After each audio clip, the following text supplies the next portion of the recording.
Olá, o sonho de se tornar auditor fiscal é gigante, a gente sabe.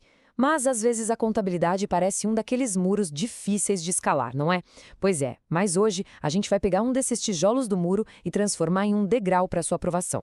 Sabe, quando a gente bate o olho numa questão da FCC, cheia de números, termos técnicos, o coração até dá uma acelerada.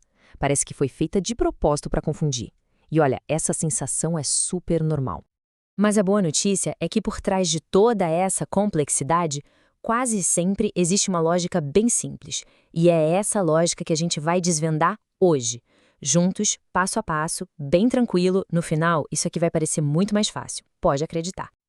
Então, vamos lá, vamos direto ao ponto. O nosso desafio de hoje é uma questão real que caiu no concurso da Copergás em 2023, feita pela FCC, uma banca que a gente conhece bem. Vamos encará-la de frente. Tá aí na tela. A empresa tem 5 processos na justiça, cada um com seu valor estimado e do lado uma palavrinha-chave: possível, provável, remota. A banca joga essa tabela e quer uma única resposta. E a pergunta que não quer calar é essa: com todas essas informações, qual valor a empresa precisa de fato registrar como uma dívida lá no seu balanço? Para responder isso, a gente não precisa de adivinhação. A gente precisa de uma regra de ouro. E é aqui que a gente entra no conceito que resolve não só essa questão, mas um monte de outras parecidas. Vamos entender de uma vez por todas o que é essa tal de provisão. Pensa assim, ó. Se uma empresa tem uma chance muito, mas muito alta mesmo de perder um processo e ter que pagar uma grana, ela não pode simplesmente fingir que nada está acontecendo. A contabilidade, sendo prudente, exige que esse valor já seja reconhecido como uma obrigação, como um passivo. Isso é provisionar. É basicamente se preparar para uma despesa que é quase certa. Agora, olha que interessante o que a contabilidade manda fazer em cada caso. Se a perda é provável, a gente registra a provisão. Se é só possível, não registra o valor, mas tem que avisar sobre ela nas notas explicativas. E se a chance é remota?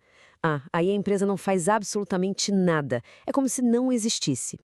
Então, para a prova, para resolver a questão, o que importa mesmo é isso aqui. Só uma palavra é a nossa palavra mágica e ela é provável. Quando o olho bater nessa palavra, pode saber, é aí que o cálculo começa. Ok, agora que a gente já sabe a regra do jogo, vamos aplicar. E para isso, eu gosto de pensar numa espécie de receita de bolo, sabe? Um método que não tem erro para fazer no dia da prova com rapidez e, principalmente, com segurança. E a receita é moleza. Primeiro passo, olhar a coluna da probabilidade. Segundo, encontrar a nossa palavra mágica, provável, e circular os valores que estão com ela. E o terceiro passo, que talvez seja o mais importante de todos, ignorar completamente o resto. Possível e remota são só distrações que a banca coloca para testar nossa atenção.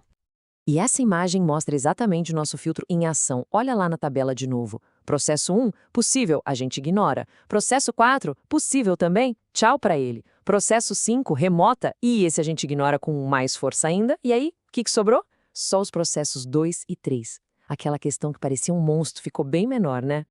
Com o terreno limpo, a parte difícil já foi, pode acreditar. O que vem agora é só uma continha de somar, daquelas do primário. Bem simples. A gente pega o valor do primeiro processo que passou pelo filtro, o processo 2, que tem uma perda provável de R$120 mil. E agora a gente soma com o valor do outro processo provável, o processo 3, que é de R$200 mil.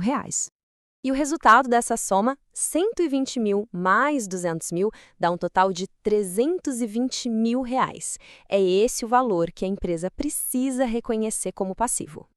E aí, quando a gente olha para as alternativas da questão original, tá lá, na letra D, exatamente o valor que a gente encontrou.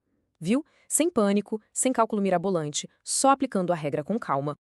Bom, vamos então fechar o raciocínio. É importante pensar nisso não só como resposta de uma questão, mas como uma ferramenta mesmo, uma receita que pode ser usada em qualquer outra pergunta sobre provisões que aparecer pela frente. Então, a receita é essa, para guardar.